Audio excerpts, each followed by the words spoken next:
Tuesday morning at the rest stop off the I-40 highway, the Arizona sunlight scattered across the pavement like gold dust. People moved in and out of the Flagstaff rest stop slowly and peacefully, unaware that only minutes later, this place would become the starting point of a rescue that would shake the entire state. Caleb Ironjaw Mercer, a tall, rugged biker with a full beard and a dust-stained leather jacket from the Sons of Liberty MC, stepped into the small diner beside the station. People glanced at him with the usual cautious look. Biker. Dangerous. Unapproachable.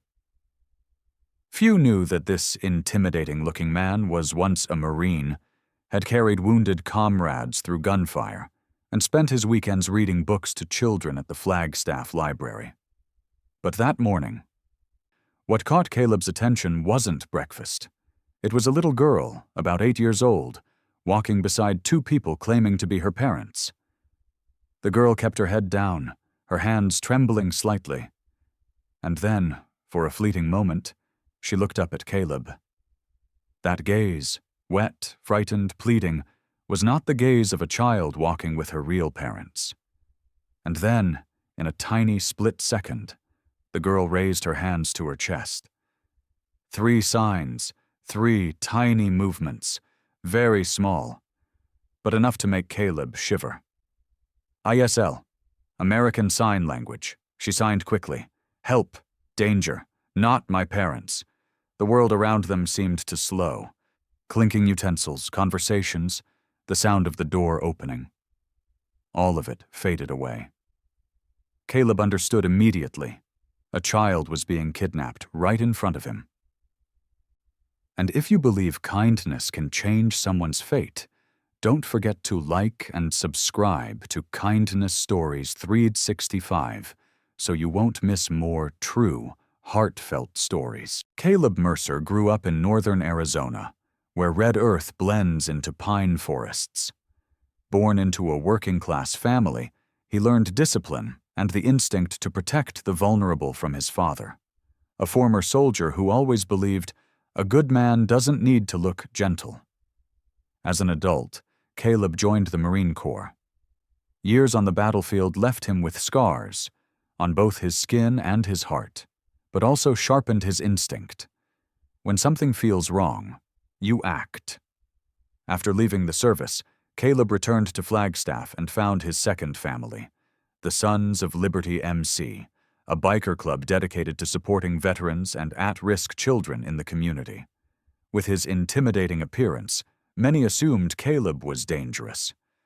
But those who knew him understood he was the first to volunteer in wildfire rescues.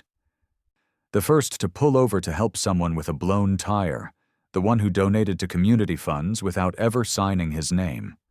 Very few people knew this. Caleb had learned ASL from several fellow Marines. They used it during missions requiring absolute silence.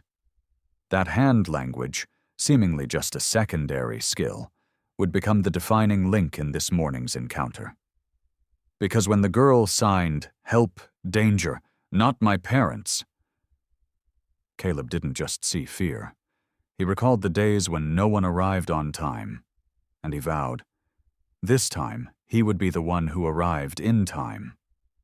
Caleb kept his expression neutral so the kidnappers wouldn't suspect anything. He moved toward the back of the diner, tapped his phone, and sent a short message. Code red, I-40 stop, child in danger.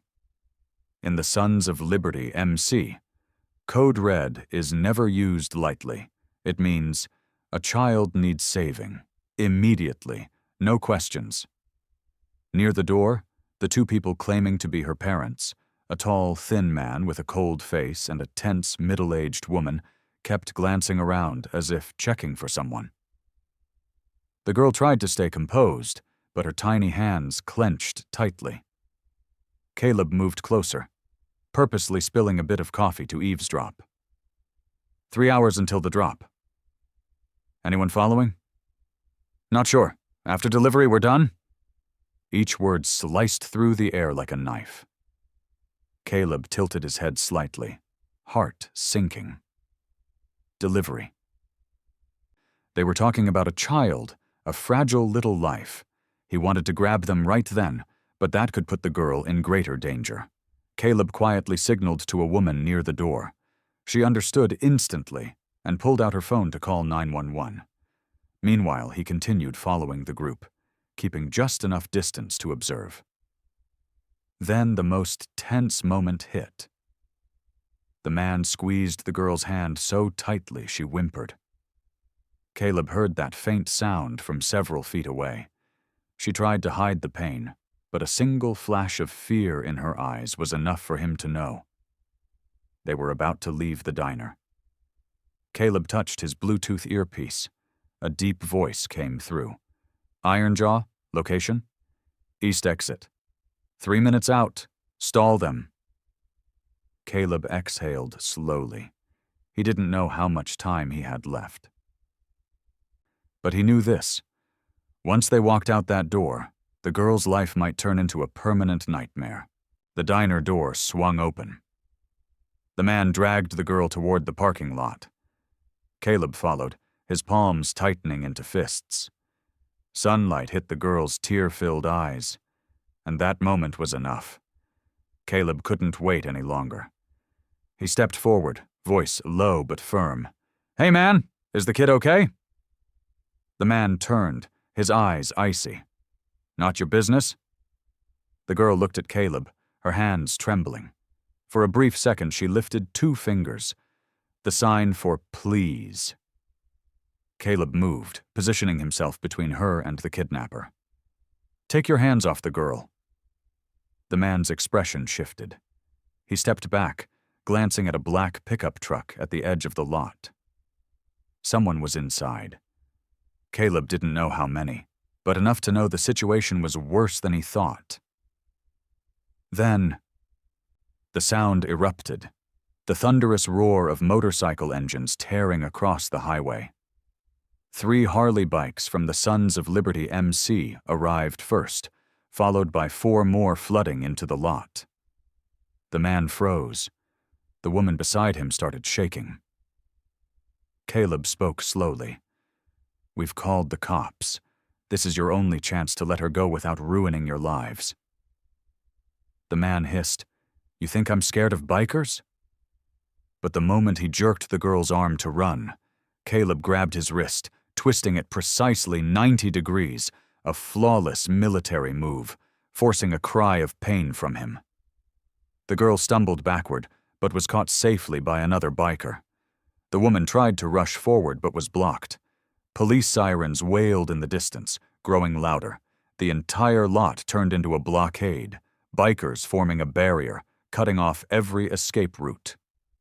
The man was slammed to the ground, the woman restrained, and from the black pickup, 2 officers burst out and arrested the driver. The girl sobbed uncontrollably, clinging to Caleb's leather jacket. For the first time that chaotic morning, Caleb whispered, "You're safe now. We're taking you home." Within minutes, the parking lot became a crime scene. Police and FBI arrived, moving the girl, Sophie Reyes, into a secure area, while Caleb and the bikers were asked to stay for questioning. An FBI agent knelt beside Sophie. "Do you know these 2 people?" She shook her head, took a deep breath, then sighed. "They took me. They hurt Miguel." Miguel, her younger brother. Everyone around fell silent. A chill raced down Caleb's spine. The agent turned to his team. "Take us to that warehouse. Now!" Sophie, trembling, whispered, They kept him in a warehouse near 89A.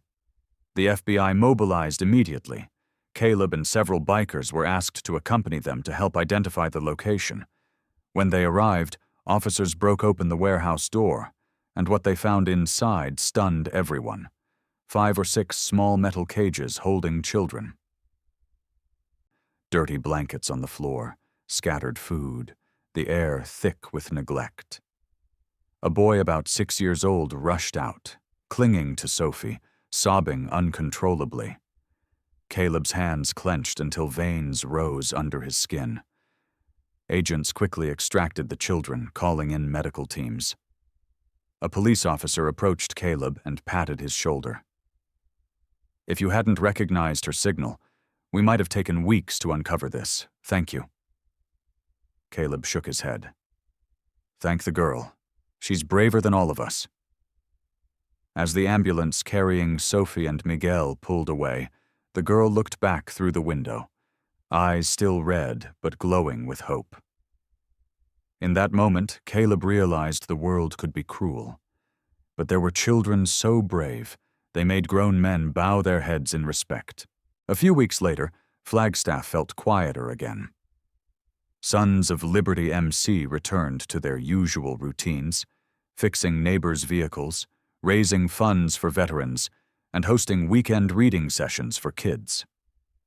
But Caleb often thought of Sophie and Miguel, wondering how they were healing. One Saturday afternoon, while he was organizing books at the city library, a small voice sounded behind him.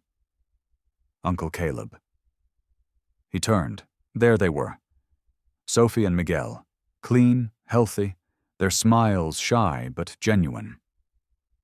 Behind them were their parents, who had survived weeks of turmoil but finally held their children again. Sophie stepped forward. Without saying a word, she raised her hands and signed, "Thank you for saving me. Thank you for listening." Caleb froze. His throat tightened so much he couldn't speak. He signed back in ASL. "You were brave. You saved yourself." As the Reyes family walked away, Miguel turned back and asked, "Uncle, could you teach us sign language?" That question was like a spark. From that day on, every Saturday, Caleb opened a small ASL class at the Flagstaff Library. Children came, parents sat beside them, and sometimes even local police officers joined in. A tiny hand gesture, seemingly silent, could save an entire life. The message of the story spread across the community. Never judge someone by how they look. And sometimes, the smallest act of kindness is what changes a person's entire destiny. Sophie's story isn't just a rescue. It's proof that in this chaotic world, kindness still exists in the most unexpected places, like a biker who looks intimidating, or a tiny hand signal from a trembling child.